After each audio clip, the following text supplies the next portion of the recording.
새롭게 이집트 사자에서에 관한 영상을 올리도록 하겠습니다. 기분을 전환하려고 인트로도 새로 만들어 봤는데 이런 쓸데없는 짓 하느라 시간이 좀 걸렸습니다. 그래서 먼저 사자에서가 뭔지 설명부터 드리도록 하겠습니다. 여기에 나오는 사자는 어흥하는 밀림의 왕 사자가 아니고 죽은 사람을 뜻하는 거고요. 그리고 서는 책입니다. 그래서 영어로 하면 Book of the Dead, 죽은 자들을 위한 책입니다. 내용은 죽은 후의 부활을 위한 주문을 모은 책이거든요. 사람이 죽으면 오시리스 앞에서 심판을 받는다고 여러 번 말씀드렸었잖아요. 근데 그게 다가 아니고 심판을 받기 전후에 여러 관문을 거쳐야 하는데 그때 주문을 알아야 이 관문들을 제대로 통과할 수 있습니다. 그래서 그걸 써놓은 게 바로 사자의 서고요. 그런데 책이라고 하니까 뭔가 죽은 사람의 관에 넣어주는 작은 책인가? 이 정도로 생각하실 수 있는데 사실은 다양한 형태로 존재합니다. 먼저 우리가 이집트 하면 떠오르는 거대한 피라미드 있잖아요. 초창기 왕조 BC 한 3100년 정도의 고왕국 시대에는 이렇게 거대한 피라미드를 만들고 그 벽에 사자의 서를 썼습니다. 그러다가 왕권이 약해지기도 하고 또 큰 무덤이 쉽게 도굴되는 위험이 있는 걸 알게 되니까 피라미드 같이 거대한 구조물은 잘 안 만들게 되고 대신 도굴의 위험을 줄이기 위해서 무덤 형태로 만들게 됩니다. 그리고 텍스트를 벽이 아닌 관 표면에 써는 방식으로 점점 바뀌어갑니다. 그리고 그 이후부터는 사자의 서를 파피루스에 기록해서 관에 넣어주는 형태로 달라지게 됩니다. 이집트학이 발달하면서 사람들이 이런 텍스트를 다 모아서 정리를 하고 번호를 붙였는데 이것이 지금의 사자의 서라고 불리는 겁니다. 구성은 1장부터 189장으로 되어 있는데 먼저 1장부터 16장까지의 내용은 무덤에서 지하세계로 들어가는 내용이고요. 그 다음에 17장부터 63장은 신과 신성한 장소의 유래에 관한 설명, 그리고 죽은 사람이 태양과 함께 부활하는 내용에 관한 것이고요. 그 다음 64장부터 129장까지는 죽은 자가 낮에는 태양의 보트를 타고 하늘을 여행하고 밤에는 저승에서 오시리스에게 가는 내용을 담고 있고요. 그리고 130장부터 189장까지는 죽은 자가 신과 하나가 되어서 신과 같은 존재가 되는 내용으로 되어 있습니다. 후대 사람들이 이런 식으로 장을 나누고 번호를 붙였지만 실제 파피루스를 만들었던 그 고대 이집트 시대에는 사자에서에 따로 번호를 붙이지 않았습니다. 그래서 파피루스에 포함된 텍스트의 종류도 다르고 써있는 순서도 다르고 그래서 이집트 사자에서가 써있는 파피루스마다 텍스트가 다 제각각인 특징이 있습니다. 그래서 제가 주로 다룰 사자에서는 아니의 무덤에서 발견된 아니의 파피루스입니다. 크기는 가로 60cm 정도, 세로 40cm 정도 되고요. 이렇게 생겼습니다. 현재는 대형 박물관에 소장되어 있는데 가장 아름답고 전형적인 사자에서라고 평가받고 있습니다. 아니는 18왕조 투트모스 3세 시대 테베와 아비도스의 신전에 공납하는 곡물과 가축을 관리하는 궁정의 석이라고 합니다. 그래서 사자에서는 주로 이 아니의 파피루스를 중심으로 다룰 거고요. 근데 이걸 자세히 보시면 써있는 글자들이 좀 상형문자랑 비슷하게 생기긴 했는데 좀 다르게 생긴 걸 눈치채셨을 겁니다. 보통 파피루스는 필기체 상형문자나 신관문자로 기록이 되는데 이게 좀 어렵습니다. 상형문자도 익숙하지 않은 우리가 보면 이거는 완전히 다른 문자거든요. 아직 상형문자도 다 모르실 텐데 따로 필기체 공부를 해야 하나 뭐 이런 부담을 가지실 필요는 없습니다. 제가 상형문자로 다 옮겨서 보여드릴 거니까 크게 걱정은 안 하셔도 됩니다. 주로 아니의 파피루스를 중심으로 사자의 서를 볼 거고요. 아니의 파피루스에서 빠진 사자의 서 부분은 다른 파피루스 텍스트에서 가져와서 보겠습니다. 그래서 웬만하면 실제 유물을 최대한 구해서 보여드릴 거긴 한데 그럴 수 없을 경우에는 그냥 상형문자만 가지고 텍스트를 번역해 보도록 하겠습니다. 그런데 놀랍게도 우리나라에 이미 이집트 사자에서에 관한 책이 있거든요. 바로 이 책인데요. 사자에서에 관한 역사적 사실, 이집트 신화 같은 배경이 자세히 써 있습니다. 그리고 후반부에는 사자에서가 번역이 되어 있거든요. 그래서 이 책하고 같이 제가 만든 영상을 보시면 좋을 것 같습니다. 참고로 전 이 책을 쓴 저자와 출판사와는 전혀 관련이 없거든요. 뭐 뒷광고 이런 거 아니니까 절대 오해하지 마시기 바라고요. 어쨌든 이 책이 좋은 책이긴 한데 좀 몇 가지 아쉬운 게 있습니다. 일단 사파가 많지 않거든요. 사실 사자에서에는 거의 챕터마다 사파가 있는데 물론 몇몇 주문 같은 경우는 없기도 하지만요. 그런 사파의 내용이 이 책에는 글로만 묘사가 되어 있어서 좀 내용이 완벽하게 전달되지 않는 부분이 좀 아쉽습니다. 근데 이해가 가긴 합니다. 왜냐면 이미지 하나 쓰려고 하면 저작권 문제도 있고 인쇄 비용 문제도 있고 해서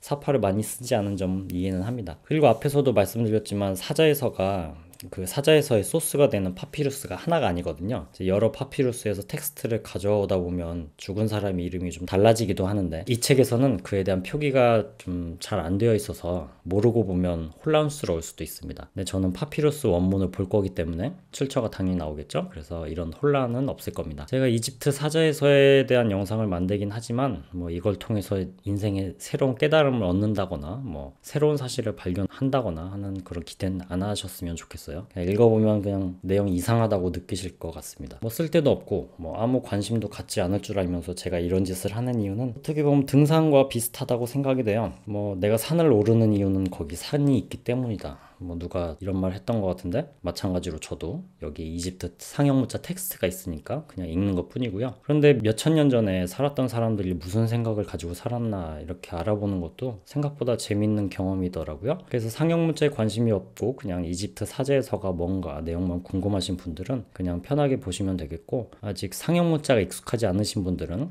여기에 등장하는 다양한 상형문자들이 어떤 의미를 갖는지, 또 단어가 어떻게 되어 있는지, 문장은 어떻게 써지는지 이런 걸 보시면 흥미를 가지실 수 있을 거라고 생각합니다. 다음 영상에서 본격적으로 이집트 사자에서 주문 1번부터 시작하도록 하겠습니다.